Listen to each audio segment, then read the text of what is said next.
अनकही कहानियाँ रजवा सदात का एक लोहार।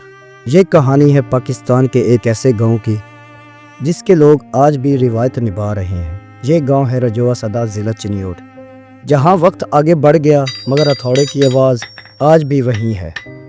ये दुकान 3 नस्लों का किस्सा है। दादा ने भट्ठी जलाई, बाबा ने चिमटा थामा और अब बेटा हथौड़ा चला रहा है। यहाँ भट्ठी की आग बोलती है, चिंगारियाँ नाचती हैं और लोहा नरम होकर शक्ल इख्तियार करता है।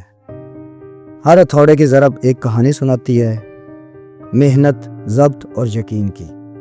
लोहार के सामने रखे हैं पुराने औजार, चिमटा, हथौड़ा, साना, अनवाल, जो वक्त के साथ कुनत ज़रूर हुए हैं मगर जज्बे की तेज़ी आज भी वहीं है। लोहा जब सुर्ख होता है तो लोहार मुस्कुरा कर कहता है, साहेब एक ज़रब लोहार की हो तो 100 सुनार का काम ठप हो जाता है। बेटा हंसता है, हुक्के का धुआं आसमान में घुल जाता है और दुकान के कोने में पड़ी भट्टी फिर से दहकने लगती है। ये मुहावरा यहाँ हकीकत बन गया है। एक लोहार मगर 3 नस्लों का वारिस।